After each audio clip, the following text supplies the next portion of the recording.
참고 머리를 가다듬고 다시 해볼게요. 자, 범위입니다. 범위라는 것은 최대값에서 최소값을 빼는 것들을 범위라고 합니다. 다시 뭐라고요? 최대값에서 최소값을 빼는 걸 뭐라고 한다고요? 범위라고 합니다. 그래서 범위는 명목촉대에 쓸 수 있을까요? 없을까요? 의미가 없어. 얘는 범위는 어디에 쓸 수 있다? 최소한 서열척도는 돼야 돼요. 최소한 서열척도가 돼. 왜? 거기에 순서가 있으니까. 그래서 범위, 아까 전에 했던 뭐가 있다고? 중앙값. 이런 것들을 쓸 수 있습니다. 최대값에서 최소값을 빼시면 뭐가 된다고요? 범위. 그다음 사분위 편차라고 있는데 사분위 편차 좀 설명을 드리겠습니다. 여러분들에게 조금 어려워요. 사분위 편차라고 하는데 자, 여기 한번 보실게요. 집중.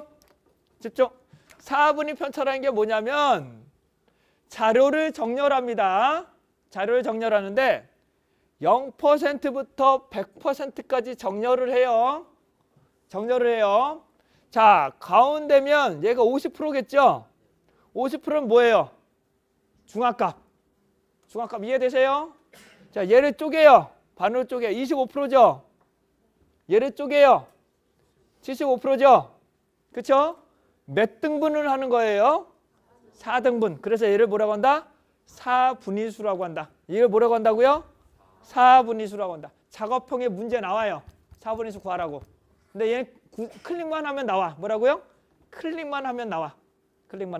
그래서 얘를 0사분위, 1사분위, 2사분위, 3사분위, 4사분위라고 합니다. 여기 나오죠? 뭐라고요?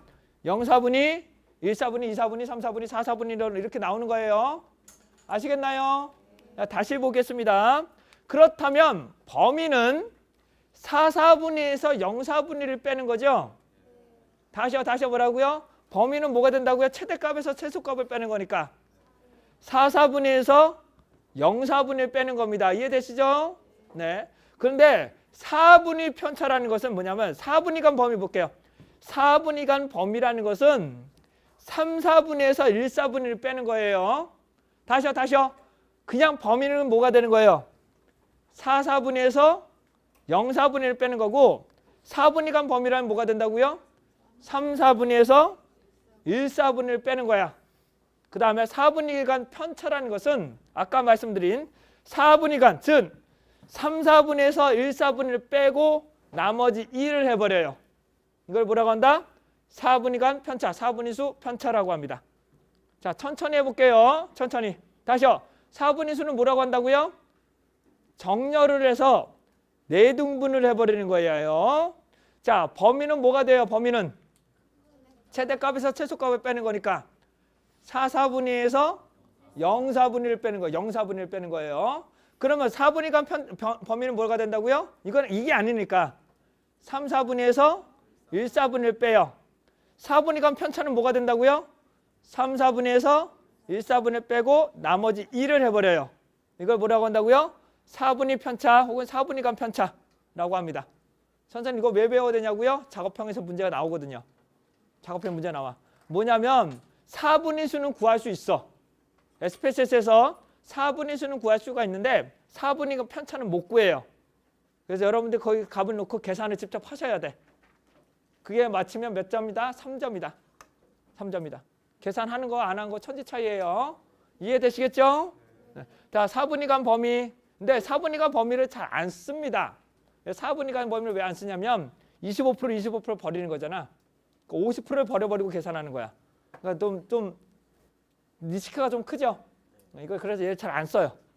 잘 안 써요. 얘는 어떻게 돼요? 극단치를 아예 버려버리는 거죠. 근데 너무 많이 버려. 얘는 너무 많이 버리기 때문에 많이 쓰진 않아요. 자, 다음은 분산에 대해서 한번 살펴보겠습니다. 여기서부터 슬슬 머리가 터지실 텐데 자, 천천히 해보도록 하겠습니다. 천천히 해보도록 할게요. 첫 번째 분산입니다. 분산을 모집단의 분산을 시그마 제곱이라고 합니다. 다시요. 모집단의 분산을 뭐라고 한다고요? 시그마 제곱이라고 하고요. 표준 편차를 시그마라고 합니다. 시그마. 다시요. 모집단의 분산을 뭐라고 한다고요? 시그마 제곱. 표준 편차를 시그마라고 합니다. 시그마. 근데 제가 할 때마다 저도 학부 때 맨날 까먹었어. 시그마가 분산이냐 시그마가 표준 편차냐 할 때마다 까먹어. 어려우시겠죠? 자, 여러분들에게 수포자들을 위해서 설명을 드리도록 하겠습니다. 분산이 몇 글자예요? 그래서 시그마 제곱이에요. 두 글자니까 이제 안 잊어버리시겠죠? 뭐가 응이야. 이건 진짜 이제 불법적으로 가르쳐주는 거야. 불법적으로. 다시요. 분산이 몇 글자라고요? 두 글자. 그래서 시그마 제곱이에요. 표준 편차는 시그마라고 합니다. 표준 편차는 시그마라고 해요. 아시겠죠?